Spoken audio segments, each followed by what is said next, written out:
Ce que nous voyons se dérouler en Pologne est tout à fait extraordinaire et devient même encore plus dramatique. C'est cet affrontement entre le gouvernement pro-UE dirigé par le Premier ministre polonais, Donald Tusk, et le président eurosceptique et nationaliste récemment élu, Karol Nawrocki. Vous pouvez ici observer un affrontement majeur au sommet de la politique polonaise. Même l'avertissement de Tusk sur un Polexit. Et la raison pour laquelle une éventuelle sortie de l'Union européenne est évoquée, c'est parce que vous voyez le président polonais utiliser à plusieurs reprises son veto sur toute une série de sujets, y compris les propositions de l'UE, l'agenda de l'UE. Vous pouvez en voir un ici, les prêts de défense de l'UE. L'argument du président, c'est qu'il ne signerait jamais une loi qui compromettrait la souveraineté, l'indépendance ou la sécurité économique et militaire de la Pologne.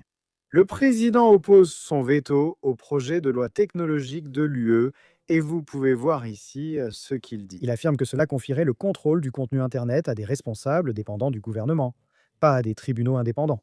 Les avertissements du gouvernement pro-UE indiquant que si la Pologne ne suit pas cette voie, elle risque des amendes de la part de l'Union européenne. Vous pouvez également voir ici, concernant la régulation des crypto-monnaies, un veto opposé par le président contre cela. Et ce veto n'a pas été annulé, car il n'y avait pas assez de députés en Pologne pour passer outre le veto. Maintenant, il oppose son veto au projet de divorce à l'amiable.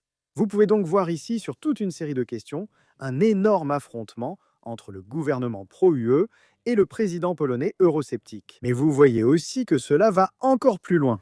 Le président polonais Nawrocki, ici, appelle à la création d'un conseil consultatif spécial, dans le but d'encourager des millions de Polonais vivant à l'étranger à envisager de rentrer chez eux. Et aussi, le président polonais prévoit ici de réécrire la Constitution, de rédiger une nouvelle Constitution pour la Pologne en 2030, et un énorme affrontement à nouveau ici, avec le gouvernement pro-UE de Tusk, qui balaie cette idée, affirmant qu'il n'y a pas de majorité constitutionnelle pour ces idées, et que les modifications de la Constitution nécessitent un vote des 2 tiers des députés. Donc blocage, veto, affrontement, c'est constamment un thème en ce moment dans la politique polonaise. Faites-moi part de vos réflexions à ce sujet dans les commentaires ci-dessous.